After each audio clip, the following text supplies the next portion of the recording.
മഴവെള്ളത്തിനെ എവിടെ വെച്ച് നമ്മൾ തടഞ്ഞാലും അതെങ്ങനെയെങ്കിലും കടലിലെത്തുമെന്ന് വെച്ചു. അപ്പോൾ അവർ റോഡ് പുഴയാക്കി മാറ്റി.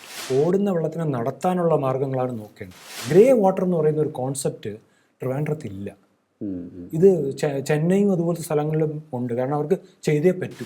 ഇങ്ങനത്തെ നഗരങ്ങളിലെ ഇനി എന്താണെന്ന് ചോദിച്ചാൽ ഒറ്റ സൊല്യൂഷനേ ഉള്ളൂ. നമ്മൾ സ്പോഞ്ച് സിറ്റി എന്ന് പറയുന്ന ഒരു കോൺസെപ്റ്റ് ഉണ്ട്. നഗരത്തിനെ ഒരു സ്പോഞ്ചാക്കി മാറ്റുക. ഈ ദിശയിൽ തന്നെ പോയാൽ നമ്മളിപ്പോൾ കാണുന്നെല്ലാം ട്രെയിലറാണ്. വരാൻ പോകുന്ന ഒരു വലിയ സിനിമയുടെ ട്രെയിലർ. പൊതുജനം ഇതിന് വെള്ളപ്പൊക്കങ്ങൾക്ക് സർക്കാരിന് നേരെയാണ് വിരൽ ചൂണ്ടുന്നത്. പക്ഷേ ഞാൻ നേരത്തെ പറഞ്ഞല്ലോ, ഇതിൻ്റെ പകുതി കാരണക്കാർ നമ്മളാണ്. അസാധാരണ കാലങ്ങളിൽ അസാധാരണ നടപടികളിൽ കൂടെ മാത്രമേ പ്രശ്നങ്ങൾ പരിഹരിക്കാൻ പറ്റൂ.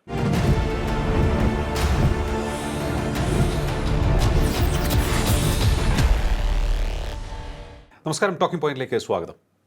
മഴ എത്തുമ്പോൾ എന്നും തിരുവനന്തപുരം നഗരവാസികൾക്ക് വലിയ ആശങ്കയാണ്. കാരണം നഗരത്തിലെ നിരത്തുകൾ പിന്നീട് വെള്ളം കൊണ്ട് നിറയും. യാത്ര ദുഷ്കരമാകും എന്നുള്ളത് മാത്രമല്ല, അപകടം എപ്പോൾ വേണമെങ്കിലും സംഭവിക്കാമെന്ന അവസ്ഥയിലേക്കും പോകും. ഇതിന് സ്ഥായിയായ ഒരു പരിഹാരമില്ലേ? ഈ വിഷയം നമ്മളൊന്ന് വളരെ ആഴത്തിൽ ചർച്ച ചെയ്യുകയാണ്. നമ്മോടൊപ്പം ചേരുന്നത് ജിയോളജി സയൻറ്റിസ്റ്റ് എന്ന് നമുക്ക് വിശേഷിപ്പിക്കാം. ഒപ്പം തന്നെ അദ്ദേഹം അധ്യാപകനായിരുന്നു. തിരുവനന്തപുരം യൂണിവേഴ്സിറ്റി കോളേജ് ജിയോളജി വകുപ്പിൻ്റെ മുൻ മേധാവിയുമായ ഡോക്ടർ ജയകിരൺ. നമസ്കാരം സാർ, ടോക്കിംഗ് പോയിന്റിലേക്ക് നമസ്കാരം. നമ്മൾ തിരുവനന്തപുരം നഗരത്തിലെ ഈ വെള്ളപ്രശ്നം, അത് കുടിവെള്ള പ്രശ്നം ഒരു വശത്ത്, നമ്മളിപ്പോൾ ചർച്ച ചെയ്യുന്നത് നഗരത്തിൽ വെള്ളം മഴ പെയ്ത് കഴിഞ്ഞാൽ നിറയുന്നൊരവസ്ഥയാണ്. അത് പണ്ടുണ്ടായിരുന്നു. ഇടക്കാലത്ത് ചെറിയൊരു ആശ്വാസമുണ്ടായി. വീണ്ടും ഇപ്പോൾ ആ പ്രശ്നം സാധാരണക്കാരെ ആക്രമിച്ചുകൊണ്ടിരിക്കുകയാണ്. ജീവിതം ദുസ്സഹമാക്കിക്കൊണ്ടിരിക്കുകയാണ്. മഴ ശക്തമായിക്കൊണ്ടിരിക്കുന്നു. ഈ പ്രശ്നത്തിൻ്റെ കാരണം നമ്മളാണോ, മനുഷ്യരാണോ, എന്താണ്? ഇത് മനുഷ്യർ തന്നെയാണ് കാരണം തിരുവനന്തപുരം നമുക്കറിയാം ചെറിയൊരു നഗരമാണ്. അപ്പോൾ ഈ ഒരു ചെറിയ നഗരം അതിവേഗം വളരുകയാണ്. അപ്പം ഈ വളർച്ചയുടെ ഭാഗമായിട്ട് നഗരത്തിലെ സ്വാഭാവികമായ ഭൂപ്രകൃതിയും അതുപോലെ ജലവഴികളുമൊക്കെ അടയുന്നത് കൊണ്ടുവരുന്ന ഒരു പ്രശ്നമാണ് മഴ. പക്ഷെ അതിനു മുമ്പ് മറ്റൊരു കാര്യം പറയാം. കാരണം നഗരങ്ങൾ വികസിക്കുമ്പോൾ, നഗരങ്ങൾ സുസ്ഥിരമല്ലാത്ത രീതിയിൽ വികസിച്ച് കഴിഞ്ഞാൽ വരുന്ന രണ്ട് പ്രശ്നങ്ങളുണ്ട്. അതായത് വേനൽക്കാലങ്ങളിൽ നമ്മൾ പറയും അർബൻ ഹീറ്റ് ഐലൻഡ് എഫക്റ്റ്. അതായത് ഒരു നഗരം നമ്മൾ എടുത്തു കഴിഞ്ഞാൽ മുഴുവൻ കെട്ടിടങ്ങൾ കൊണ്ട് നിറഞ്ഞ ഒരു നഗരത്തിൽ മരങ്ങൾ കുറവായിരിക്കും. അതെ. അപ്പോൾ കൂടുതൽ കോൺക്രീറ്റ്, റോഡ്, ഇതുപോലത്തെ കാര്യങ്ങളായിരിക്കും. അപ്പോൾ ഇങ്ങനെ വരുമ്പോൾ വേനൽക്കാലത്ത് ഇത് മുഴുവൻ ചൂട് വലിച്ചെടുത്തിട്ട്, ഇത് മരങ്ങൾ പോലെയല്ല, മരങ്ങൾ ചൂട് കുറയ്ക്കും. പക്ഷേ ഇത് ചൂട് വലിച്ചെടുത്തിട്ട് രാത്രി കാലങ്ങളാവുമ്പം വളരെയധികം ചൂട് പുറത്തോട്ട് വിടും. അപ്പോൾ ഒരു നഗരം രാത്രി ഒരു ഇൻഫ്രാറെഡ് ചിത്രം എടുക്കുകയാണെങ്കിൽ നമ്മളത് തീ കത്തുന്ന പോലെ ഇരിക്കും. അതാണ് ഹീറ്റ് ഐലൻഡ് എന്ന് പറയുന്നത്. ഇത് വേനൽക്കാലത്തെ പ്രശ്നമാണ്. മഴക്കാലത്തെ പ്രശ്നം എന്ന് പറഞ്ഞാൽ നമ്മൾ പറയും ഫ്ലാഷ് ഫ്ലഡ്, അതായത് മിന്നൽ പ്രളയം. മിന്നൽ പ്രളയം സാധാരണ ഉണ്ടാകുന്നത് നമുക്കറിയാം പൊന്മുടി പോലത്തെ സ്ഥലങ്ങളിൽ, ചരിവുകളിൽ ഈ ചെറിയ ചാലുകൾ തുടങ്ങി നദി ഉത്ഭവിക്കുന്ന സ്ഥലങ്ങളിലാണ് മിന്നൽ പ്രളയം ഉണ്ടാകുന്നത്. അവിടെ നിൽക്കുമ്പോൾ സാധാരണ നമ്മൾ നീരൊഴുക്കേ കാണില്ല. പെട്ടെന്നായിരിക്കും ഒരു മഴവെള്ളം ഒരു 2 ആൾ പൊക്കത്തി വരുന്നു, എല്ലാം ഒലിപ്പിച്ചെടുത്തുണ്ട്. തിരുവനന്തപുരം നഗരത്തിൽ ഇപ്പം ഏകദേശം അതേ അവസ്ഥയാണ്. പക്ഷേ രണ്ടിൻ്റെയും കാരണം രണ്ടാണ്. അവിടെ വരുന്നതെന്ന് പറഞ്ഞാൽ കാച്ച്മെൻറ്റ് ഏരിയ ആണ്. വലിയ ഒരുപാട് സ്ഥലങ്ങളിൽ നിന്ന് ജലം പിടിച്ച് ഒരു ചെറിയ സ്ഥലത്തെത്തുമ്പോൾ പെട്ടെന്ന് നിറയും. അതാണ് അവസ്ഥ. നമ്മുടെ ഇവിടെ അതല്ല. നമ്മുടെ ഇവിടെ ഇപ്പോൾ മുൻപ് തിരുവനന്തപുരം നഗരം ഒരു 80കളിലും 90കളിലുമെല്ലാം നമ്മൾ നോക്കി കഴിഞ്ഞാൽ തിരുവനന്തപുരം നഗരത്തിൻ്റെ ഒരു പ്രത്യേകത എന്ന് പറഞ്ഞാൽ ഏകദേശം ഒരു 7 കുന്നുകൾ. ഈ 7 കുന്നുകൾ 2-3 റിഡ്ജ് എന്ന് പറഞ്ഞാൽ അറിയാമല്ലോ, നിരയായിട്ട് നിൽക്കുന്ന കുന്നുകൾ. വളരെ എളുപ്പം പറഞ്ഞാൽ നമ്മുടെ കൈവിരൽ ഇങ്ങനെ വെച്ച പോലെ ഇരിക്കും. അതായത് തിരുവനന്തപുരം ജില്ലയുടെ വടക്ക് കിഴക്ക് ഭാഗം ഇതാണ്. പിന്നെ നോക്കിയാൽ ഈ കുന്നുകൾ ഇങ്ങനെ വരിയായിട്ട്, ഇപ്പം നോക്കിയാൽ പട്ടത്തുനിന്ന് വന്നിട്ട് പാളയം വരെ വന്ന് നിൽക്കുന്ന ഒരു കുന്നിൻ്റെ വരിയുണ്ട്. അതുപോലെ അത് കഴിഞ്ഞ് ഇപ്പുറത്ത് വന്നാൽ നമ്മുടെ കവടിയാർ, തൈക്കാട്, വഴുതക്കാട് ഭാഗത്ത് നിന്ന് മോഡൽ സ്കൂൾ വന്ന് നിൽക്കുന്നു. അതിൻ്റെ ഇപ്പുറത്ത് വന്നാൽ നമുക്ക് മുടവൻമുകൾ അതെ. ആ തിരുമല മുടമുകൾ വന്നിട്ട് കുഞ്ചാലമൂട് വന്ന് നിൽക്കും. അപ്പം ഇതുപോലെ ഈ വിരൽ നിൽക്കുന്ന പോലെ സ്ഥലങ്ങളിൽ കുന്നുകൾ വന്നിട്ട് ഇതിൻ്റെ ഇടയ്ക്ക് താഴ്വരകളാണ്. യെസ്. ഈ താഴ്വരകളിലൂടെ ചാലുകളുണ്ട്. ഈ ചാലുകളാണ് ഈ കുന്നിൻ്റെ മുകളിൽ വീഴുന്ന വെള്ളം ചരിവുകളിൽ കൂടെ സ്വാഭാവികമായിട്ട് നമ്മുടെ പത്മതീർത്ഥം വരുന്ന നമ്മുടെ കിഴക്കേക്കോട്ട വഴി കൊണ്ട് അറബിക്കടലിൽ തള്ളുന്നു. അപ്പോൾ ഇതായിരുന്നു സ്വാഭാവികമായിട്ട് മുമ്പ് 80കളിലും 90കളിലും നമ്മുടെ ഓടിട്ട വീടുകളുണ്ടായിരുന്ന സമയത്ത് നമ്മൾ മരങ്ങൾ കൊണ്ട് ഈ ചരിവുകളൊക്കെ നമ്മൾ ആരും ടൈൽസ് ഒന്നും ഇട്ടിട്ടില്ലായിരുന്നു അന്ന് ടൈൽസിനെ കുറിച്ച് ആരും ചിന്തിച്ചിട്ടില്ല. അപ്പം മഴവെള്ളം കൂടുതലും മരത്തിൽ വീണ് വീട്ടിൻ്റെ കൂരയിൽ നിന്ന് വീണ് മുറ്റത്ത് വന്ന് വീണ് വെള്ളം റോഡിലെത്താൻ കുറേ സമയമെടുക്കുമായിരുന്നു. ഇന്നിപ്പോൾ അവസ്ഥ അതല്ല. ഇന്ന് ഫ്ലാറ്റും എല്ലാം വന്ന് കംപ്ലീറ്റ് പ്ലാസ്റ്റേർഡാണ്. നമ്മളൊരു ശരാശരി മലയാളിയുടെ ഒരു മൈൻഡ് സെറ്റ് എന്ന് പറഞ്ഞാൽ മുറ്റം വൃത്തിയായിരിക്കണം. അപ്പോൾ വളരെ വൃത്തിയായി ടൈൽസ് എല്ലാം ഇട്ട് വീഴുന്ന മഴവെള്ളം എത്രയും പെട്ടെന്ന് റോഡിലാക്കുക. ഇപ്പോൾ തിരുവനന്തപുരം നഗരത്തിൽ ചെറിയ മഴ വരുമ്പോൾ ഒന്ന് റോഡിലൂടെ വാഹനം ഓടിച്ചു പോയാൽ ഈ വെള്ളപ്പൊക്കം എങ്ങനെ ഉണ്ടാവുന്നു എന്ന് അറിയാൻ പറ്റും. അതായത് ചരിവുകളിലെ എല്ലാ വീടുകളിൽ നിന്നും കുഴലുകളിൽ കൂടെ ഇങ്ങനെ വെള്ളം പുറന്തള്ളുകയാണ്. നേരെ മറിച്ച് റോഡിൻ്റെ സൈഡിൽ ഓട ചെറുതാണ്, അതാണെങ്കിൽ പകുതി അടഞ്ഞു കിടക്കുകയാണ് മാലിന്യം തള്ളിയിട്ട്. സാർ, ഇപ്പോൾ ഈ സ്മാർട്ട് സിറ്റി പദ്ധതി വന്നതിന് ശേഷവും അതിനൊരു പരിഹാരമായില്ലേ? അല്ല, അതിലൊരു ചെറിയ പ്രശ്നം എന്ന് പറഞ്ഞാൽ ഇതിനൊരു എൻജിനീയറിങ് സൊല്യൂഷനാണ് നമ്മൾ കാണാൻ ശ്രമിക്കുന്നത്. കറക്റ്റ്. പക്ഷെ അത് തെറ്റാണ്. കാരണം ഞാൻ നേരത്തെ പറഞ്ഞല്ലോ, ഒരു നദി എങ്ങനെ ഉണ്ടായി കടലിലെത്തുന്നു എന്ന് നോക്കിയാൽ ഇപ്പോൾ പശ്ചിമഘട്ടത്തിൻ്റെ അടുത്തൊക്കെ ഒരു വരയായിരിക്കും. നേരെ മറിച്ച് കടലിൻ്റെ അടുത്തെത്തുമ്പം വളരെ വീതി കൂടുതലും ആഴം കുറവുമായിരിക്കും, പരന്നങ്ങൊഴും അല്ലേ. അപ്പം നമ്മൾ ഈ നദികളും ചാലുകളും ഒക്കെ പോയി കഴിഞ്ഞപ്പോൾ നമ്മുടെ ഇപ്പോൾ തിരുവനന്തപുരം നഗരം ആശ്രയിക്കുന്നത് 2 ആറുകളുണ്ട്. ഒന്ന് മെയിനായിട്ട് കരമനയാറ്, 2 കിള്ളിയാറും. അതെ, ഇതുണ്ട്. ഇതല്ലാതെ കുറച്ച് കനാലുകളുണ്ട്. നമുക്ക് മെയിനായിട്ടുള്ളത് ഒബ്സർവേറ്ററിയിൽ നിന്ന് തുടങ്ങി തമ്പാനൂര് വഴി വന്ന് നമ്മുടെ ഈ കണ്ണമൂലത്തോടിലും ഈ പാറ്റൂർ തോടിലും ഉള്ളൂർ തോടിലും വന്ന് ചേരുന്ന പഴവങ്ങാടിത്തോട്. ഓക്കെ. പഴവങ്ങാടിത്തോട് 5.5 കിലോമീറ്ററാണ്, 5.6 കിലോമീറ്റർ. ഈ പഴവങ്ങാടി തോടാണ് തിരുവനന്തപുരം നഗരത്തിലെ മെയിനായിട്ട് വെള്ളം കൊണ്ടുപോകുന്നത്. പക്ഷേ ഒരു വളരെ സങ്കടകരമായ അവസ്ഥ എന്ന് പറഞ്ഞാൽ ഇപ്പം ഉള്ളൂർ തോടിനും അതുപോലെ ഇപ്പുറത്തുള്ള പാറ്റൂർ തോടിനുമൊക്കെ അതിന് ആഴവും വീതിയൊക്കെ ഉണ്ട്, കൂടുതൽ വെള്ളം കൊണ്ടുപോകാം. അതുകൊണ്ട് അവിടെ വലിയ പ്രശ്നമില്ല. പക്ഷേ ഞാൻ നേരത്തെ പറഞ്ഞല്ലോ ഈ കുന്നുകളിൽ നിന്നുള്ള എല്ലാം വെള്ളം ഒന്ന് മറിയുന്ന സ്ഥലം എന്ന് പറഞ്ഞാൽ തമ്പാനൂരും കിഴക്കേക്കോട്ടയാണ്. ഈ തമ്പാനൂരിൽ കൂടെ പോകുന്ന പഴവങ്ങാടി തോട് എന്ന് പറഞ്ഞാൽ അത് ഒരേ വീതിയും ആഴമുള്ള ഒരിതാണ്. അടുത്തിടയ്ക്ക് എന്തോ ആണ് കുറച്ച് വീതി എന്തോ കൂട്ടിയത്, പക്ഷെ അത് പോരാ. കാരണം അവിടെ വന്ന് മറിയുന്ന അത്ര വെള്ളമാണ്. പിന്നെ ഇത് വീതി കുറച്ചെങ്കിലും കൂടുന്ന ആമഴഞ്ചാൻ തോടായി മാറി കണ്ണമൂല തൊട്ടാണ് വീതി കൂടുന്നത്. അപ്പോൾ ഇതിൽ ആദ്യം ചെയ്യേണ്ടത് ഈ നീരൊഴുക്കിൻ്റെ അളവെടുത്തിട്ട് എത്ര വീതിയും ആഴവും വേണം, എത്ര വെള്ളമാണ് പോകുന്നത്, അങ്ങനെ ഒരു ശാസ്ത്രീയ പഠനം ഇതിനൊക്കെ നടക്കുന്നുണ്ടോ എന്ന് സംശയമാണ്. അതാണ് സൊല്യൂഷൻ അല്ലേ? ഇതിൻ്റെ ഒരു യഥാർത്ഥ സൊല്യൂഷൻ അതാണ്. അതെ. അതായത് സ്വാഭാവിക നീരൊഴുക്കിനെ റീപ്ലേസ് ചെയ്യാൻ കുറച്ചെങ്കിലും രീതിയിൽ റീപ്ലേസ് ചെയ്യാൻ പറ്റുന്ന ഒരു രീതിയിലാക്കുക. പിന്നെ മറ്റൊരു വളരെ പ്രധാനം, ഇപ്പം നമ്മൾ സൊല്യൂഷൻ സൈഡിൽ വരുമ്പോൾ ഞാനത് വിശദമായിട്ട് പറയാം. ഏറ്റവും ഇപ്പം ഇങ്ങനത്തെ നഗരങ്ങളിൽ ഇനി എന്താണെന്ന് ചോദിച്ചാൽ ഒറ്റ സൊല്യൂഷനേ ഉള്ളൂ. നമ്മൾ സ്പോഞ്ച് സിറ്റി എന്ന് പറയുന്ന ഒരു കോൺസെപ്റ്റ് ഉണ്ട്. നഗരത്തിനെ ഒരു സ്പോഞ്ചാക്കി മാറ്റുക. അതെങ്ങനെയൊക്കെ ആക്കാം എന്ന് പറഞ്ഞാൽ കുറേ കാര്യങ്ങളുണ്ട്. അതായത് ഈ വീഴുന്ന വെള്ളം ആ വീഴുന്ന സ്ഥലത്ത് കുതിർത്ത് കുറച്ച് സമയം പലയിടങ്ങളിലായിട്ട് പിടിച്ചു നിർത്തിയിട്ട് കുറേ കഴിയുമ്പോൾ ഞെക്കി അത് കളയുക. ഇതാണ് സ്പോഞ്ച് സിറ്റിയുടെ ഒരു കോൺസെപ്റ്റ്. അതെങ്ങനെ സാധിക്കും എന്ന് പറഞ്ഞാൽ ഇപ്പോൾ ഉദാഹരണം പട്ടം എന്ന് പറഞ്ഞാൽ കുന്നിൻ്റെ മോൾ ഭാഗമാണ്. അതെ. അതുപോലെ വഴുതക്കാട്, ഇവിടെയൊക്കെ വീഴുന്ന വെള്ളം സാധാരണ നേരത്തെ പറഞ്ഞ രീതിയിലാണെങ്കിൽ പെട്ടെന്ന് വരും. അതെ. അപ്പോൾ ഇപ്പോൾ കൂരകളിൽ വീഴുന്നത് കഴിയുന്നത്ര പറ്റുന്നുള്ള സ്ഥലങ്ങളിൽ, ചെറിയ പ്ലോട്ടിലൊന്നും പറ്റില്ല, മുറ്റമുള്ള സ്ഥലത്ത് കഴിയുന്നത്ര കുറച്ച് താഴാൻ അനുവദിക്കുക. ഇപ്പോൾ ചിലപ്പോൾ താങ്കൾ തന്നെ ചോദിക്കുകയും എൻ്റെ വീട്ടിൽ എന്താ ചെയ്യുന്നത്, ഇതൊക്കെ സാറ് ഒന്ന് പറയുന്നല്ലോ. എൻ്റെ വീട്ടിൽ ഒരു വളരെ പ്രത്യേക അവസ്ഥയാണ്. അതായത് ഇതേപോലെ ഒരു ചുറ്റുമുള്ള കുന്നുകളിൽ നിന്ന് വന്ന് വെള്ളം വീഴുന്ന ഒരു ചെറിയ താഴ്ന്ന സ്ഥലമാണ് എൻ്റെ വീട്. ചരിവിൽ തന്നെയാണ്. അപ്പോൾ വെള്ളം കെട്ടും വലിയ മഴയിൽ. അപ്പോൾ ഞാൻ എൻ്റെ അടുത്ത് ചുറ്റുമുള്ളവരൊക്കെ പറഞ്ഞത് അത് റോഡിലേക്ക് ഒഴുക്കി വിട്ടാൽ മതി. പക്ഷേ ഞാൻ എന്ത് ചെയ്തു എന്ന് പറഞ്ഞാൽ 2 വലിയ കിണർ, 10 റിങ്ങുള്ള കിണർ ഞാൻ വെച്ചിരിക്കുക, ഈ മഴവെള്ളമൊക്കെ താഴെ ഇറങ്ങാൻ. അതോടൊപ്പം ചെടികൾ നിറച്ചുണ്ട്.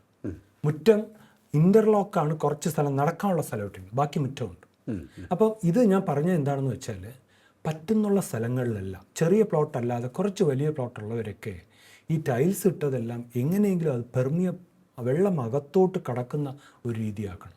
എവിടെയെങ്കിലുമൊക്കെ മഴക്കുഴി പറ്റുമെങ്കിൽ, എല്ലായിടത്തും പറ്റില്ല, നല്ല ഉറപ്പുള്ള മണ്ണുള്ള സ്ഥലമേ പറ്റൂ.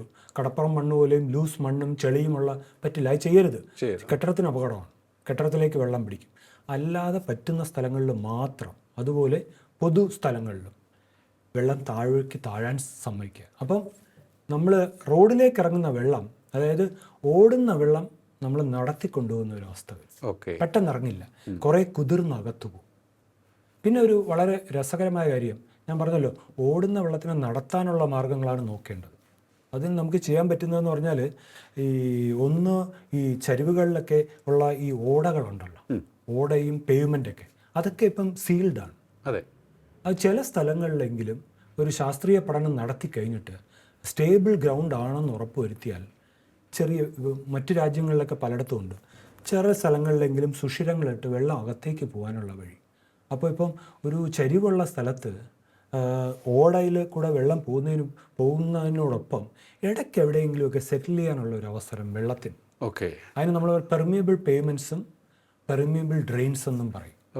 അത് പറ്റുന്നത്, അത് സൂക്ഷിച്ച് വേണം ചെയ്യാൻ. കാരണം ചെയ്തില്ലെങ്കിൽ ഈ വെള്ളം അത് നമ്മൾ ഫലത്തിനേക്കാളും ദോഷം ചെയ്യും. അപ്പോൾ ഇങ്ങനത്തെയൊക്കെ കാര്യങ്ങൾ ചെയ്യാൻ.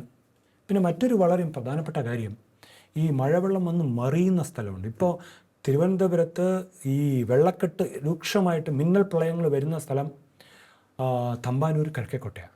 അതെ, കാരണം ഇതെവിടെയാണ് എല്ലാ വെള്ളവും വരുന്നത്. അപ്പോൾ ഇതിന് ഒറ്റ സൊല്യൂഷനേ ഉള്ളൂ നമുക്ക്. കാരണം ഈ വീടുകളിലോ നമുക്ക് ഇതുവരെ ഉണ്ടായ നിർമ്മിതികളിലോ ഒന്നും ചെയ്യാൻ പറ്റില്ല. അപ്പോൾ അതിൽ തുറസായ സ്ഥലങ്ങളിൽ ഇതുപോലത്തെ വെള്ളം വീഴുന്ന സ്ഥലത്ത് താൽക്കാലികമായി വെള്ളം ശേഖരിക്കാൻ പറ്റുന്നുള്ള ഗാലറികൾ, ഇത് നമുക്ക് ഉദാഹരണം മാഞ്ഞാലിക്കുളത്ത് ഗ്രൗണ്ടിൻ്റെ അടിയിൽ കോൺക്രീറ്റ് ചെയ്തിട്ട് ഒരു ഗാലറി ഉണ്ടാക്കുകയാണെങ്കിൽ താൽക്കാലികമായിട്ട് വെള്ളം, അതൊരു മൂടിയിട്ട പത്മതീർത്ഥക്കുളം പോലെ ഇരിക്കും.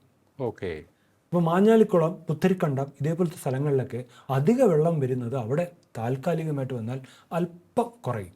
ഒപ്പം ഞാൻ നേരത്തെ പറഞ്ഞ സ്പോഞ്ചിൻ്റെ ഒരു രീതിയിൽ ഈ കൂരകളിലൊക്കെ വീഴുന്ന വെള്ളം കുറച്ച് അവിടുത്തെ മണ്ണിൽ വീഴുകയും കുറച്ച് പിന്നെ മഴവെള്ള സംഭരണം നമ്മൾ ആരും ചെയ്യാറില്ല.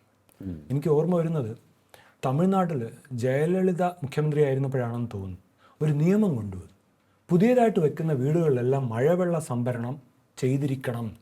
നമ്മുടെ ഇവിടെ ഉണ്ടല്ലോ, അത് ഇവിടെ ഉണ്ട്. പക്ഷേ അത് എത്രത്തോളം പാലിക്കുന്നുണ്ടെന്ന് എനിക്കറിയില്ല. പക്ഷേ ഇത് കുറേ മഴവെള്ളം നമുക്ക് ഭൂമിക്കടിയിലേക്കും കടത്തിവിട്ട് സംഭരിക്കാൻ പറ്റുന്ന സ്ഥലത്ത്, ഗ്രേ വാട്ടർ എന്ന് പറയുന്ന ഒരു കോൺസെപ്റ്റ് ട്രിവാൻഡ്രത്തില്ല. ഇത് ചെന്നൈയും അതുപോലത്തെ സ്ഥലങ്ങളിലും ഉണ്ട്. കാരണം അവർക്ക് ചെയ്തേ പറ്റൂ, മഴ കുറവാണ്. അപ്പോൾ ഈ പറയുന്ന പോലെ മഴവെള്ളം സംഭരിക്കാൻ പറ്റുകയാണെങ്കിൽ എന്തെങ്കിലും സംഭരിച്ചു കഴിഞ്ഞാൽ ചെടി നനയ്ക്കാൻ, കാർ കഴുകാനൊക്കെ നമുക്ക് ഉപയോഗിക്കാം. അതുപോലെ കുറച്ച് ഗ്രൗണ്ടിനകത്ത് വിടാം, ഇങ്ങനത്തെ കാര്യങ്ങളൊക്കെ ചെയ്യാം. അപ്പോൾ എന്ത് പറ്റുമെന്ന് പറഞ്ഞാൽ റോഡിലേക്ക് എത്തുന്ന വെള്ളം കുറയും, താഴെ ഈ പറയുന്ന പോലെ വന്ന് മറിയുന്ന സ്ഥലത്ത് സംഭരിക്കാനുള്ള വെള്ളത്തിൻ്റെ അളവും കുറയും. മറ്റൊരു പ്രധാനപ്പെട്ട കാര്യം, നമ്മുടെ നിലവിലെ ഈ പറഞ്ഞ ഓടകളും കനാലുകളും ഉണ്ടല്ലോ, അത് ശാസ്ത്രീയമായിട്ടൊന്ന് ഡിസൈൻ ചെയ്യണം. പിന്നെ അതുപോലെ ഈ നമ്മുടെ നദികളൊന്ന് ഡീസിൽറ്റ് ചെയ്യേണ്ട ആവശ്യമുണ്ട്. അതുപോലെ നമുക്ക് ചെയ്യേണ്ട, നിലവിൽ ഞാൻ നേരത്തെ പറഞ്ഞല്ലോ, നമുക്ക് കുറച്ച് ഈ പഴവങ്ങാടി തോട്, കണ്ണമൂലത്തോട്, പാറ്റൂർ തോട്, ഇത് ശാസ്ത്രീയമായിട്ട് നമ്മൾ റീഡിസൈൻ ചെയ്യണം. വെള്ളത്തിന്റെ അളവ് അനുസരിച്ച് എത്രയാണോ വെള്ളം വരുന്നത് അതിനനുസരിച്ച് അതിനെ ഉൾക്കൊള്ളാൻ പറ്റുന്ന രീതിയിൽ കുറച്ചുകൂടെ ആഴം കൂട്ടുകയോ, വീതിയും കൂട്ടി ആഴം അതിനനുസരിച്ച്. കാരണം ഒരു തെറ്റിദ്ധാരണ നമുക്കുള്ളത്, വീതി കൂട്ടാൻ പറ്റില്ലെങ്കിൽ ആഴമെങ്കിലും കൂട്ടിയാൽ മതി. അത് തെറ്റായ കണക്കാണ്. അതായത് ശാസ്ത്രീയമായിട്ട് ചെയ്യുകയാണെങ്കിൽ വീതിക്കും ആഴത്തിനും തമ്മിലൊരു റേഷ്യോ, അതനുസരിച്ചാണ്. അപ്പോൾ പ്രത്യേകിച്ച് പഴവങ്ങാടിത്തോട് ഒരുപാട് റീഡിസൈൻ ചെയ്യേണ്ട ആവശ്യം. അതോടൊപ്പം മറ്റൊരു വളരെ പ്രധാനപ്പെട്ട കാര്യം, തിരുവനന്തപുരത്ത് പണ്ട് ഒരുപാട് കുളങ്ങളുണ്ട്. പാത്രക്കുളം, ഭസ്മക്കുളം, പത്മതീർത്ഥക്കുളം, ഒരുപാട് കുളങ്ങൾ. ഇന്ന് കുളങ്ങളുടെ അവസ്ഥ നമുക്കറിയാം. ചിലയിടങ്ങളിൽ കുളങ്ങളുണ്ട്, പക്ഷെ അടഞ്ഞ് പായലും എല്ലായിട്ട് കിടക്കും. ഇത് വളരെ പ്രധാനപ്പെട്ട റോളാണ്. കാരണം നമുക്ക് നെൽപ്പാടങ്ങളില്ല. മുമ്പ് ഇതുപോലെ വന്ന് വീഴുന്ന സ്ഥലങ്ങളിൽ നെൽപ്പാടങ്ങൾ വലിയ സ്പോഞ്ചായിരുന്നു, വെള്ളം പിടിക്കുമായിരുന്നു. അവിടെയൊക്കെ ഇപ്പോൾ വീടുകളാണ്. അപ്പോൾ ആ സ്പോഞ്ച് ഇല്ല. അപ്പം അവിടെ ഈ കുളങ്ങൾ വലിയൊരു പ്രധാനപ്പെട്ട ഈ താൽക്കാലിക ജല പിടിച്ചു നിർത്തുന്ന സ്ഥലങ്ങൾ, അതും ചുരുങ്ങി. അപ്പം ഉള്ള കുളങ്ങളെ നമ്മളൊന്ന് വൃത്തിയാക്കി വലുതാക്കി നിലനിർത്തുകയും പറ്റുമെങ്കിൽ ചിലയിടത്ത് ഇതേപോലത്തെ ചെറിയ കുളങ്ങളും കൂടെ ഉണ്ടാക്കി കഴിഞ്ഞാൽ ഇതെല്ലാം കൂടെ, അപ്പോൾ ഇങ്ങനെ ഒരു മൊത്തത്തിലൊരു കോംപ്രിഹെൻസീവായിട്ടുള്ളൊരു സൊല്യൂഷനേ ഉള്ളൂ. ഞാനൊന്ന് ചോദിച്ചോട്ടെ സാർ, അതായത് ഞാൻ മനസ്സിലാക്കിയിട്ടുള്ള ഒരു കാര്യമാണ്, നമ്മൾ എല്ലാവർക്കും അറിയാവുന്ന കാര്യമാണ്, പാഠപുസ്തകങ്ങളിൽ പഠിച്ചിട്ടുള്ള കാര്യമാണ്, വെള്ളം സ്റ്റോർ ചെയ്ത് വയ്ക്കുന്ന സ്ഥലങ്ങൾ, പ്രകൃതിയുടെ വാട്ടർ സ്റ്റോറേജുകൾ, കുന്നുകളിൽ, മൊട്ടക്കുന്നുകളിൽ വെള്ളം സ്റ്റോർ ചെയ്യുന്നു. എല്ലാവരും ചോദിക്കുന്നത് എന്താണ് കുന്നിൻ്റെ പ്രയോജനം എന്ന് ചോദിക്കുന്നു. പക്ഷേ അങ്ങനെ ഒരു സംഭവമുണ്ട്. വയലുകളിൽ വെള്ളം സ്റ്റോർ ചെയ്ത് വയ്ക്കുന്നുണ്ട്. ഇതുപോലുള്ള ജലസംഭരണികൾ, മറ്റ് കിണറുകൾ ഉണ്ട്, കുളങ്ങളുണ്ട്. പക്ഷേ നമുക്കെല്ലാവർക്കും അറിയാം, വയലുകൾ മൂടിക്കൊണ്ടിരിക്കുന്നു, ഒപ്പം തന്നെ കുന്നുകൾ ഇടിച്ചുകൊണ്ടും ഇരിക്കുന്നു. ഈ രണ്ട് പ്രധാനപ്പെട്ട വാട്ടർ സ്റ്റോറേജ് സംവിധാനവും നമുക്ക് നഷ്ടപ്പെട്ടുകൊണ്ടിരിക്കുകയാണ്. ഇതിങ്ങനെ തുടർന്നുകൊണ്ടേയിരുന്നാൽ, നമുക്കറിയാം മലയാളികൾക്ക് കൃഷിയിലൊന്നും വലിയ താല്പര്യമൊന്നുമില്ല. കൃഷിയിടങ്ങൾ കുറഞ്ഞുകൊണ്ടിരിക്കുകയാണ്, വയലുകൾ കുറഞ്ഞുകൊണ്ടിരിക്കുകയാണ്. അവിടെയെല്ലാം ഇങ്ങനെ വയലുകൾ മൂടിക്കൊണ്ടിരുന്നാൽ, കുന്നുകൾ ഇടിച്ചുകൊണ്ടിരുന്നാൽ എന്തായിരിക്കും ഇനി അങ്ങോട്ട് പോയി കഴിഞ്ഞാൽ സംഭവിക്കാൻ പോകുന്നതെന്നൊന്ന് പറയാമോ? നല്ല ചോദ്യമാണ്. അപ്പോൾ ഇത് എനിക്ക് ഉത്തരമായിട്ട് പറയാനുള്ളതെന്ന് പറഞ്ഞാൽ, നമ്മളിപ്പോൾ കാണുന്നതെല്ലാം ഈ ദിശയിൽ തന്നെ പോയാൽ നമ്മളിപ്പോൾ കാണുന്നതെല്ലാം ട്രെയിലറാണ്. മൈ ഗോഡ്, വരാൻ പോകുന്ന ഒരു വലിയ സിനിമയുടെ ട്രെയിലർ. ഇപ്പോൾ പത്രങ്ങളിൽ വായിച്ചു, ഇന്നലെ തിരുവനന്തപുരത്തെ ഒരു സ്ഥലത്ത് ശക്തമായ കാറ്റും മഴയും അടിച്ചിട്ട് മേൽക്കൂരകൾ, കുറേ വീടിൻ്റെ മേൽക്കൂരകൾ പറന്നുപോയി. തിരുവനന്തപുരത്തൊന്നും പണ്ട് നമ്മൾ കേട്ട് കേൾവിയില്ലാത്ത കാര്യങ്ങളാണ് അല്ലേ. പിന്നെ ഇടവപ്പാതിയിൽ നമുക്ക് ഇടിയും മിന്നലും നമ്മൾ കേട്ടില്ല. ഞാൻ പറഞ്ഞത്, ഇപ്പോൾ ഈ കാലാവസ്ഥാ വ്യതിയാനവുമായിട്ട് ബന്ധപ്പെട്ട് മുമ്പുള്ള കാര്യങ്ങളെല്ലാം വളരെ തീവ്രമായിട്ട് വരിക.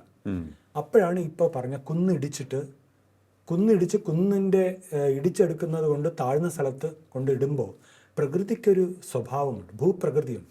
അതിന് മാറ്റം വരുത്തിക്കൊണ്ട് പുതിയൊരു രീതി കൊണ്ടുവരുമ്പോൾ അതിലൊരു ചെറിയ പ്രശ്നം എന്ന് പറഞ്ഞാൽ, നമ്മൾ ഈ ചെയ്യുന്നതെല്ലാം വച്ച് മൂടുമ്പോൾ നമ്മൾ സ്വാഭാവിക വഴികൾ ഉൾപ്പെടെ അടക്കുകയാണ്. കുറേ മണ്ണെടുക്കുമ്പോൾ മുകളിലുള്ള വഴിയല്ലാതെ ഭൂമിക്കടിയിലൂടെ ജലം മണ്ണിൻ്റെ ഇടയിൽ കൂടെ ഊർന്നു പോകുന്ന ഒരു ഇതുണ്ട്, അത് മൊത്തത്തിലെടുത്ത് മാറ്റുകയാണ്. അപ്പോൾ ഈ മഴ അവിടെ വീഴുന്ന എല്ലാം നമ്മൾ നേരത്തെ ഞാൻ പറഞ്ഞല്ലോ, ഓടുന്നതുമല്ല, നമ്മൾ ഈ പറഞ്ഞ 100 മീറ്റർ ഓട്ടത്തിൻ്റെ ഒരു അവസ്ഥ വരും. ജലം, അതായത് ഇപ്പോൾ തമ്പാനൂരെത്തുന്ന വെള്ളം നിമിഷ നേരം കൊണ്ട് നമുക്ക് വേണമെങ്കിൽ ബേക്കർ ജംഗ്ഷനിലോ അവിടെയോ എന്തെങ്കിലും തക്കാടോ പെയ്യുന്ന മഴ നിമിഷ നേരങ്ങൾ കൊണ്ട് തമ്പാനൂരെത്തും. ഇപ്പോൾ ഇതിനോടൊപ്പം ഒരു കാര്യം ഞാൻ പറയാം. ഇന്നലെ ഞാൻ എൻ്റെ ഒരു പ്രൊഫസറുമായിട്ട് സംസാരിച്ചു. ഇന്ന് ഈ ഒരു ചർച്ച ഉണ്ടെന്ന് പറഞ്ഞിട്ട്, കേരള സർവകലാശാലയിലെ ഒരു വളരെ സീനിയറായിട്ടുള്ള പ്രൊഫസർ ത്രിവിക്രംജി. അദ്ദേഹം 60കളിലാണ് പോസ്റ്റ് ഗ്രാജുവേഷൻ പഠിച്ചത്. അപ്പം ഞാൻ ചോദിച്ചു, കേരളത്തിൻ്റെ ഭൂപ്രകൃതി ഈ ചരിച്ചു വെച്ച പലക പോലെയാണല്ലോ. പശ്ചിമഘട്ടത്തിൽ വീഴുന്ന മഴ 24 മണിക്കൂറിനകം അറബിക്കടലിലെത്തും എന്നാണ് കേട്ടിട്ടുള്ളത്. അദ്ദേഹം പറഞ്ഞു കേട്ടപ്പം വളരെ രസകരമായിട്ട് തോന്നി. അദ്ദേഹം പറഞ്ഞത്, അദ്ദേഹം പഠിച്ചിരുന്ന കാലത്ത് അദ്ദേഹത്തിനെ പഠിപ്പിച്ച അധ്യാപകർ പറഞ്ഞിരുന്നത്, പശ്ചിമഘട്ടത്തിൽ വീഴുന്ന മഴ 4 ദിവസമെങ്കിലും എടുക്കും അറബിക്കടലിലെത്താൻ. നമ്മൾ പഠിച്ചപ്പോൾ അത് 24 മണിക്കൂറായി, ഞാൻ പഠിച്ചപ്പോൾ. ഇപ്പോൾ അദ്ദേഹം പറഞ്ഞത് ഒരു 3-4 മണിക്കൂറിലെത്തും. നേരത്തെ പറഞ്ഞല്ലോ, കുന്നുകൾ ഇടിച്ചും കംപ്ലീറ്റ് എല്ലാം മൂടിയും എല്ലാം. ഇപ്പോൾ വേറെ രസം എന്ന് പറഞ്ഞാൽ, ഇപ്പോഴത്തെ പുഴ എന്ന് പറഞ്ഞാൽ മഴ സമയത്തെ പുഴ റോഡുകളാണ്. ഇപ്പോൾ മാഞ്ഞാലിക്കുളത്ത് പോയാൽ SS കോവിൽ റോഡെന്ന് പറയുന്നത് ആ സമയത്തുള്ളൊരു ഈ പറഞ്ഞ പഴങ്ങാടി തോട് പോലൊരു തോട് തന്നെയാണ്. കാരണം ഈ ആട്ടിൻകുട്ടികളെ നമ്മൾ അമ്മയുടെ നിന്ന് മാറ്റിയാൽ കുട്ടികൾ എങ്ങനെ അമ്മയുടെ അടുത്തെത്തും എന്ന് പറഞ്ഞാൽ, മഴവെള്ളത്തിനെ എവിടെ വെച്ച് നമ്മൾ തടഞ്ഞാലും അതെങ്ങനെയെങ്കിലും കടലിലെത്തുക തന്നെ ചെയ്യും. അപ്പോൾ ആ റോഡ് പുഴയാക്കി മാറ്റും. അപ്പോൾ ഈ പറഞ്ഞ രീതി വരികയാണെങ്കിൽ മഴവെള്ളം വളരെ വലിയൊരു പ്രശ്നമാവും. നമ്മുടെ റോഡുകൾ പുഴയാവും. ഇപ്പോഴുള്ളതിൻ്റെ തീവ്രത ഒന്നുകൂടെ കൂടും. ഇപ്പോൾ എന്തൊക്കെ സംഭവിക്കുന്നു അതിൻ്റെ തീവ്രത ഒന്നുകൂടെ കൂടും. ഓക്കെ. അപ്പോൾ അങ്ങ് പറഞ്ഞതുപോലെ സൊല്യൂഷൻ വേണമെന്നുണ്ടെങ്കിൽ നമ്മൾ റീഡിസൈൻ ചെയ്യേണ്ടി വരും. നമ്മുടെ ഓടകൾ വെള്ളം ഒഴുകി പോകാനുള്ള സംവിധാനങ്ങൾ റീഡിസൈൻ ചെയ്യണം. സ്റ്റോറേജ് സംവിധാനം കൂട്ടണം. സ്പോഞ്ച് പോലെയാകണം. അതിന് സർക്കാർ മാത്രം വിചാരിച്ചാൽ പോരാ, നമ്മൾ സിറ്റിസൺസും വിചാരിക്കണം. ഇതാണ് വളരെ പ്രധാനപ്പെട്ട ഒരു പോയിന്റ്. അതായത് സാധാരണ ജനം പൊതുജനം ഇതിന് വെള്ളപ്പൊക്കങ്ങൾക്ക് സർക്കാരിന് നേരെയാണ് വിരൽ ചൂണ്ടുന്നത്. പക്ഷേ ഞാൻ നേരത്തെ പറഞ്ഞല്ലോ, ഇതിൻ്റെ പകുതി കാരണക്കാർ നമ്മളാണ്. നമ്മൾ തന്നെ തീരുമാനിക്കണം. ഇതിനോടൊപ്പം രണ്ട് കാര്യങ്ങളോട് ചേർത്ത് പറയാം. കാരണം 2-3 പുതിയതായിട്ട് ഇപ്പം ഉയർന്നു വരുന്ന സ്പോഞ്ച് സിറ്റി കോൺസെപ്റ്റിൻ്റെ കൂടെ ചേർത്ത് വായിക്കാൻ പറ്റുന്ന 1-2 കാര്യങ്ങൾ. മഴവെള്ളം കഴിയുന്നത്ര ചെരുവുകളിൽ തങ്ങാൻ അവസരം കൊടുക്കുക എന്നുള്ളതാണ് പ്രധാനപ്പെട്ട. അപ്പോൾ ചെരുവുകളിൽ എവിടെയൊക്കെ റെയിൻ ഗാർഡൻ പോലത്തെ ഉണ്ടാക്കാൻ പറ്റും. റെയിൻ ഗാർഡൻ എന്ന് പറഞ്ഞാൽ വേറൊന്നുമില്ല, വെള്ളം ഒലിച്ചു വരുന്ന സ്ഥലങ്ങളിൽ ചെറിയ കുഴികളോ ചെറിയ സമതലങ്ങൾ പോലെയുള്ള സ്ഥലങ്ങളിൽ മഴവെള്ളത്തിനെ തടഞ്ഞു നിർത്താൻ പറ്റുന്ന ചെറിയ പൂന്തോട്ടങ്ങൾ. അവിടെ വെള്ളം ചെടികളും കൂടുതൽ വെച്ച് മഴവെള്ളം കുറച്ച് സമയം കുതിർന്ന് നിൽക്കും. അപ്പോൾ ഈ റെയിൻ ഗാർഡൻ ഒന്ന്. അതുപോലെ നമ്മുടെ ഈ പറഞ്ഞ നമ്മുടെ റോഡുകളുടെ പല സ്ഥലത്തും ഐലൻഡ്സ് പോലെ ഉണ്ടല്ലോ. അതെ. അപ്പോൾ ആ ഐലൻഡ്സിലൊക്കെ പലയിടത്തും ഈ വെള്ളം വന്ന് മറിയുന്ന സ്ഥലങ്ങളാണ്. അവിടെയൊക്കെ ചെടികളൊക്കെ വെച്ച് കഴിഞ്ഞാൽ, കൂടുതൽ വെച്ച് കഴിഞ്ഞാൽ കുറേ വെള്ളം അങ്ങനെ തന്നെ ഒരു ആ ചെടികൾ പിടിച്ചു നിർത്തും. അപ്പോൾ ഇങ്ങനത്തെ ചില കാര്യങ്ങളും കൊണ്ട്. പിന്നെ ഒരു കാര്യം കൂടെ പറയാം, ഗ്രീൻ റൂഫ്സ് എന്ന് പറഞ്ഞൊരു കോൺസെപ്റ്റ്. അതിപ്പം വളരെയധികം കൂടുതൽ. ഗ്രീൻ റൂഫ് എന്ന് മാത്രമല്ല, ഗ്രീൻ ബിൽഡിങ്സ് എന്ന് പറഞ്ഞു വരികയാണ്. ഉദാഹരണം, ഇറ്റലിയിലെ മിലാനിൽ ബോസ്കോ വെർട്ടിക്കേൽ എന്ന് പറഞ്ഞിട്ടൊരു 19 നിലയാണെന്ന് തോന്നുന്നു, ഒരു ബഹുനില മന്ദിരമുണ്ട്. അത് ദൂരെ നോക്കിയാൽ ഒരു ബഹുനില മന്ദിരമാണെന്ന് പറയില്ല, ഒരു വലിയ കാടാണെന്നേ പറയും. കാരണം ആ ബഹുനില മന്ദിരത്തിൽ ഏകദേശം 20,000 ചെടികളും മരങ്ങളുമാണ്. വിശ്വസിക്കാൻ പറ്റുമോ? ഈ ബിൽഡിങ്ങിൽ ബോസ്കോ വെർട്ടിക്കൽ. അപ്പോൾ ഇപ്പോൾ ആർക്കിടെക്ചറിൽ ഒരു പുതിയ ശാഖ വരികയാണ്. നഗരങ്ങളിൽ സസ്റ്റൈനബിൾ ആയിട്ട് എങ്ങനെ കെട്ടിടങ്ങൾ ഉണ്ടാക്കാം, അതാണ് ബോസ്കോ വെർട്ടിക്കൽ. അപ്പോൾ ഇതുപോലത്തെ ഒരിതും ഗ്രീൻ റൂഫ് എന്ന് പറഞ്ഞാൽ, ഇപ്പം നമ്മളൊരു റൂഫ് ഉണ്ടെങ്കിൽ അത് വെറുതെ വെള്ളത്തിനെ പാഞ്ഞ് പോകാൻ അനുവദിക്കുന്നതല്ലേ. ഗ്രീൻ റൂഫിൽ ഒരു ഇംപെർമിയബിൾ ഒരു ലെയർ വെച്ചിട്ട് അതിൻ്റെ മുകളിൽ പുല്ലും ചെടികളും അപ്പോൾ കുറേ വെള്ളം അവിടെ പിടിച്ച് നിൽക്കുകയാണ്. ബാക്കി വെള്ളമാണ് മുകളിലോട്ട് പോകുന്നത്. അപ്പോൾ ഇങ്ങനെയൊക്കെ വരുമ്പോൾ നമ്മൾ നേരത്തെ പറഞ്ഞ നഗരം ഒരു വലിയ സ്പോഞ്ച് പോലെ. ഓക്കെ. പക്ഷേ ഇത് കേട്ട പാതി കേൾക്കാത്ത പാതി ചെയ്യാൻ മുതിരരുത്. പക്ഷേ കൃത്യമായ ഒരു ഉപദേശം തേടണം. അതാണ് ഞാൻ പറഞ്ഞ പല കാര്യങ്ങളും അത് വളരെ പ്രധാനമാണ്. അതായത് നമ്മൾ ഉറപ്പില്ലാത്ത മണ്ണുള്ള സ്ഥലങ്ങളിൽ ഇതുപോലത്തെ കേട്ട പലതും ചെയ്യുകയാണെങ്കിൽ അത് കെട്ടിടങ്ങൾക്ക് ദോഷമായിരിക്കും. അവിടെ ഈ മണ്ണൊലിപ്പ് കൂടും, അവിടെ ഭൂമി താഴും. അപ്പോൾ ഇത് സാധാരണ ഇപ്പം പറഞ്ഞതിൽ ഒരുപാട് ചെയ്യാൻ പറ്റുന്നത് നമ്മൾ വെട്ടുകല്ലെന്ന് പറയുമല്ലോ. വെട്ടുകല്ലുള്ള കുന്നും ചരിവിലുമൊക്കെ ഈ ലാറ്ററൈറ്റ് എന്ന് പറയും. അതിൻ്റെ മണ്ണ് കട്ടിയുള്ളത്, അതങ്ങനെ ഇടിയൊന്നുമില്ല, താഴെയൊന്നുമില്ല. നേരെ മറിച്ച് പാടങ്ങളുടെ അടുത്തും നദിക്കരകളുടെ അടുത്തുമൊക്കെ പൂഴിമണ്ണും ചെളിയുമാണ്. അവിടെയൊക്കെ ഇത് ചെയ്താൽ ആ സ്ഥലം മുഴുവൻ സെറ്റിൽ ചെയ്യും. അപ്പം ശാസ്ത്രീയമായ വശങ്ങൾ നോക്കി മാത്രമേ ഈ പറഞ്ഞ എല്ലാം ചെയ്യാൻ പാടുള്ളൂ. പക്ഷേ എന്തായാലും നമ്മൾ തിരുവനന്തപുരം നഗരത്തിൻ്റെ കാര്യം നോക്കുമ്പോൾ ഈ പറഞ്ഞ കാര്യങ്ങളൊക്കെ തന്നെ ഏറെക്കുറെ നമുക്ക് ചെയ്യാൻ സാധിക്കുന്ന ഒരു ഭൂമിയാണ് നമുക്കുള്ളത്. മണ്ണിൻ്റെ സ്വഭാവം അങ്ങനെ. പക്ഷേ ഈ സംസാരിച്ച് വന്നപ്പോൾ നമ്മൾ ഈ തിരുവനന്തപുരം മാത്രമല്ല, ഒട്ടേറെ നഗരങ്ങളിലേക്ക് പോകുമ്പോൾ ട്രാഫിക് ബ്ലോക്ക് വലിയൊരു വിഷയമാണ്. ഇന്നിപ്പോൾ തിരുവനന്തപുരം നഗരത്തിലേക്ക് വരണമെന്നുണ്ടെങ്കിൽ നമ്മുടെ ഹൈവേ നിർമ്മാണത്തിൻ്റെ തടസ്സങ്ങളുണ്ട് ഒട്ടേറെ. അതൊക്കെ ഇഴഞ്ഞു നീങ്ങിക്കൊണ്ടിരിക്കുകയാണ്. ഒപ്പം തന്നെ ഈ ഹൈവേ നിർമ്മാണത്തെക്കുറിച്ച് പറയുമ്പോൾ നമ്മൾ ഹൈവേയിലേക്ക് വരും. കാസർഗോഡ് മുതൽ തിരുവനന്തപുരം വരെ ഒരു ഹൈവേ വരികയാണ്. പരിസ്ഥിതി പ്രവർത്തകരൊക്കെ പറയുന്നു, മുന്നറിയിപ്പ് നൽകിയിരുന്നു, ഇത് കേരളത്തെ ഡിവൈഡ് ചെയ്യുന്നതിന് തുല്യമാണ്, നെടുകെ ഒരു ഭിത്തി കെട്ടി വേർതിരിക്കുന്നതിന് തുല്യമാണെന്ന് പറയും. അന്നും അവർ പറഞ്ഞിരുന്നു ഇത് വലിയൊരു പരിസ്ഥിതി പ്രശ്നത്തിലേക്ക് പോകും, ജനങ്ങളുടെ ജീവിതത്തെ നേരിട്ട് ബാധിക്കുന്ന പ്രശ്നത്തിലേക്ക്, അപ്പോൾ ബാധിക്കുന്ന പ്രശ്നത്തിലേക്ക് പോകും, കൂടുതൽ കാത്തിരിക്കേണ്ടി വരില്ല. കാരണം ഇപ്പോൾ നോക്കുമ്പോൾ പല സ്ഥലത്തും ഈ റോഡ് ഇടിഞ്ഞു താഴുന്നു, ഒപ്പം തന്നെ വെള്ളക്കെട്ടുകൾ രൂപപ്പെടുകയാണ് ഒരു വശത്ത്. അങ്ങ് നേരത്തെ പറഞ്ഞതുപോലെ നമ്മൾ ഒരു ചരിഞ്ഞ ഭൂമിയാണ്, ഈ വെള്ളമെല്ലാം വന്ന് ഇവിടെ കെട്ടിക്കിടക്കുകയാണ്. ഇതിനിപ്പുറത്തുള്ള വീടുകളിലേക്കൊക്കെ വെള്ളം കയറുകയാണ്. പണ്ട് വികസനത്തിന് വേണ്ടി മുറവിളി കൂട്ടിയവർ ഇന്ന് ഈ ഒരു വിഷയത്തെ നേരിട്ടുകൊണ്ടിരിക്കുകയാണ്. ഇതിപ്പോൾ ഒരു വലിയ വിഷയം തന്നെയല്ലേ? അത് ഡിസൈനിങ്ങിൽ വന്ന പാളിച്ചയാണോ? നമ്മൾ എങ്ങനെ എന്തായാലും നമുക്ക് ഈ റോഡ് വേണം, ഈ വലിയ ഹൈവേ വേണം, എങ്ങനെ അതിനെ അതിജീവിക്കാൻ പറ്റും? ഇത് പ്രധാനപ്പെട്ട ഒരു പോയിൻ്റാണ് ചോദിച്ചത്. അതായത് നമ്മൾ കേരളത്തിനെ എടുത്താൽ, കേരളം ഇന്ത്യൻ പെനിൻസുലയുടെ തെക്ക് പടിഞ്ഞാറ് ഭാഗത്തുള്ള ഒരു വീതി കൂടിയ റിബൺ എന്ന് വേണമെങ്കിൽ കേരളത്തിനെ പറയാം. അതും ആ റിബൺ ചെരിഞ്ഞാണിരിക്കും, അറബിക്കടലിലേക്ക് ചെരിഞ്ഞായിരിക്കും. അപ്പം നേരത്തെ പറഞ്ഞ പോലെ സഹ്യപർവ്വതത്തിൽ വീഴുന്ന വെള്ളം ഈ റിബണിൽ കൂടെ ഇങ്ങനെ ഒഴുകിക്കൊണ്ടിരിക്കുക.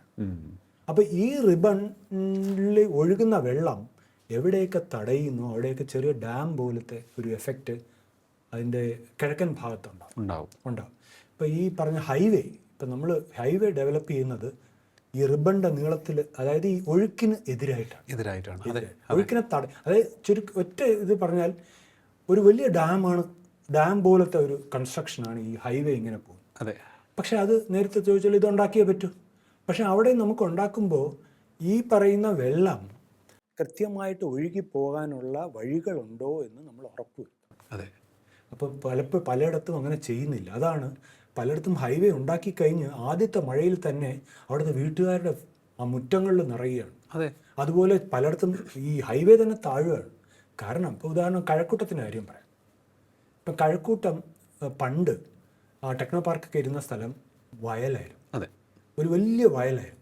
കാര്യവട്ടത്തിൽ നിന്ന് താഴെ ഇറങ്ങി നമ്മളൊരു സ്ഥലത്ത് പരന്ന സ്ഥലം വരുമ്പോൾ ഒരു വയൽ കടന്നു പോവുകയാണ്. ആ വയൽ അങ്ങോട്ട് കണ്ടിന്യൂ ചെയ്യാണ്. ഇതിനെ മുറിച്ചുകൊണ്ടാണ് നമ്മൾ കഴക്കൂട്ടത്തെ ബൈപ്പാസ്. അപ്പോൾ കഴക്കൂട്ടത്ത് ബൈപ്പാസ് വന്ന് അവിടെ എല്ലാം കവർ ചെയ്ത് ഈ പറയുന്ന വയലിൻ്റെ കിട്ടാവുന്ന ഭാഗങ്ങളെല്ലാം നമ്മൾ മൂടി. അപ്പോൾ മഴവെള്ളം എവിടെ പോകും? അതായത് താഴേക്ക് പോകാൻ പറ്റുന്നില്ല, കാരണം മൂടിയിരിക്കുകയാണ്. നിരപ്പായിട്ട് പോകാമെന്ന് വെച്ചാൽ പലയിടത്തും അടഞ്ഞിരിക്കുക. അപ്പോൾ ഈ പറഞ്ഞ ഹൈവേയുടെ ഇപ്പുറത്തുള്ള ടെക്നോ പാർക്കിൻ്റെ അവിടെയൊക്കെ വെള്ളം പൊങ്ങുകയാണ്. അപ്പോൾ ഇതിൻ്റെ ഒറ്റ വഴി എന്ന് പറഞ്ഞാൽ നമ്മൾ ഈ സാധാരണ എലിഫന്റ് കോറിഡോർ പലയിടത്തും അടയ്ക്കരുതെന്നൊക്കെ പറയില്ലേ, ആനകൾ ക്രോസ് ചെയ്യും, ആ വെള്ളം അന്വേഷിച്ച് ആനകൾ പോകും എന്ന് പറഞ്ഞ പോലെ വെള്ളത്തിന് കടന്നു പോകാനുള്ള വഴികൾ ഇടണം. ഇട്ടിട്ട് ചെയ്താൽ ഒരു കുഴപ്പമില്ല. കാരണം വികസിത രാജ്യങ്ങളിൽ ഇതെല്ലാം ഇതിനേക്കാളും അപ്പുറത്ത് ചെയ്യും. നെതർലാൻഡ്സ് എന്ന് പറയുന്ന രാജ്യം സമുദ്രനിരപ്പിനെക്കാളും താഴ്ന്ന സ്ഥലത്താണ് അവിടുത്തെ ഭൂപ്രകൃതി അതാണ്. പക്ഷെ അവിടെ എന്തൊക്കെ നിർമ്മിതികൾ നടത്തിയിട്ടുണ്ട്. അവിടെ നമ്മുടെ മന്ത്രിമാരൊക്കെ പലതവണ പഠിക്കാൻ പോയിട്ടുണ്ട്, പക്ഷെ അവരൊന്നും പഠിച്ചില്ലെന്ന് തോന്നുന്നു. അവിടുത്തെ റൂം ഫോർ റിവർ എന്ന് പറഞ്ഞൊരു ഈ റൂം ഫോർ റിവർ ശരിക്കും നമുക്ക് നടപ്പിലാക്കാൻ പറ്റിയ അത് തന്നെയാണ് ഞാൻ നേരത്തെ പറഞ്ഞതിൻ്റെ ഒരു ചെറിയൊരു വശവും അതാണ്. കാരണം നമ്മൾ സ്റ്റോറേജ് ഈ താഴ്ന്ന സ്ഥലങ്ങളിൽ കൂട്ടുന്നതിൻ്റെ ഭാഗം നദികളുടെ സൈഡുകളിൽ എവിടെയൊക്കെ നമുക്ക് ഇതേപോലത്തെ റൂം ഉണ്ടാക്കണം. ഒപ്പം ഒരു കാര്യം കൂടെ, ഞാൻ നേരത്തെ പറഞ്ഞല്ലോ, പ്രൊഫസർ ത്രിവിക്രംജി എന്നോട് സംസാരിച്ച കാര്യം, അദ്ദേഹം പറഞ്ഞ വളരെ ഇമ്പോർട്ടൻ്റ് ആയിട്ടുള്ളൊരു പോയിന്റ് ഉണ്ട്. അതായത് കരമനയാറിനെയും കിള്ളിയാറിനെയും തമ്മിൽ എഞ്ചിനീയറിംഗ് സ്ട്രക്ചർ വഴി കണക്ട് ചെയ്യണം. വെള്ളം എവിടെ കൂടുന്നു കുറയുന്നു അതനുസരിച്ച് അങ്ങോട്ടും ഇങ്ങോട്ടും ഇത് ഒരു കൺട്രോൾഡ് രീതിയിൽ മറിക്കാൻ പറ്റുന്നു.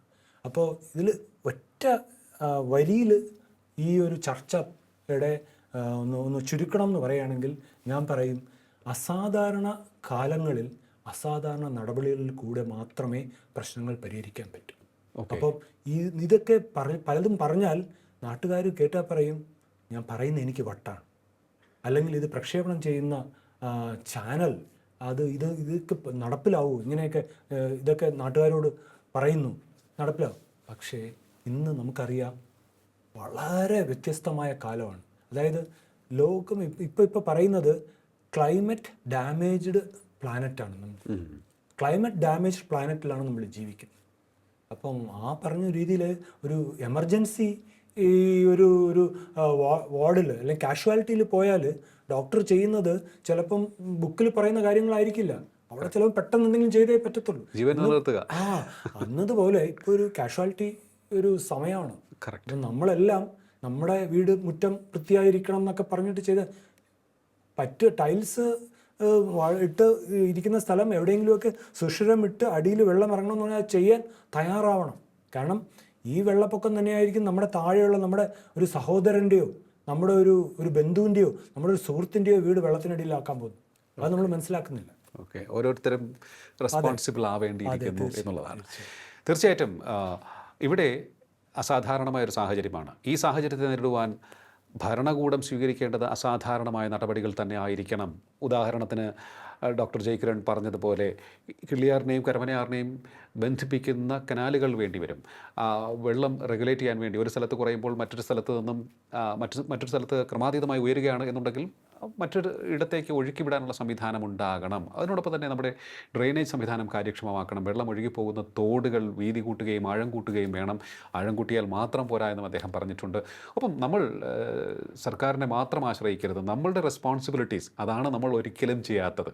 എന്നും അവകാശങ്ങളെക്കുറിച്ച് മാത്രം ശബ്ദമുയർത്തുന്ന മലയാളി തൻ്റെ ഉത്തരവാദിത്വം നിറവേറ്റുവാൻ ഇവിടെ തയ്യാറാകേണ്ടിയിരിക്കുന്നു. തിരുവനന്തപുരം നഗരം പോലുള്ള നഗരങ്ങളിൽ വസിക്കുന്നവർ സ്വയം ചിന്തിക്കേണ്ടിയിരിക്കുന്നു, നിങ്ങൾ എന്താണ് ചെയ്യുന്നത് എന്ന്. തിരുത്തലുകൾ വരുത്തുക എത്രയും വേഗം. നമ്മൾ അതും ചെയ്യാത്തതാണ്.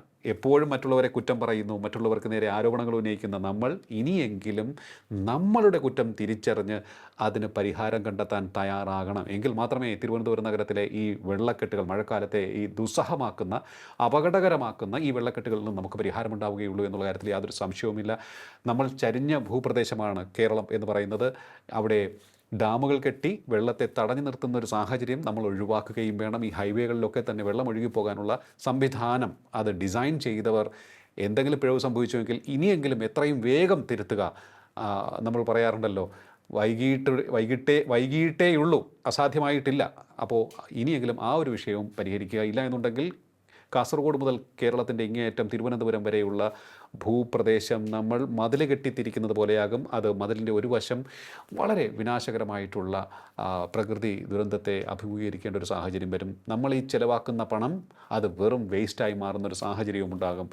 കാരണം പിന്നീട് നമുക്ക് ഇതിന് പരിഹാരം കണ്ടെത്തണമെന്നുണ്ടെങ്കിൽ ഇതിൻ്റെ പല ഇരട്ടി പണം ചിലവാക്കേണ്ടി വരും. അതാണ് യാഥാർത്ഥ്യം. വളരെയധികം നന്ദി സർ, ഇത്ര സമയം ടോക്കിംഗ് പോയിന്റുമായി സംസാരിച്ചത്. Thank you.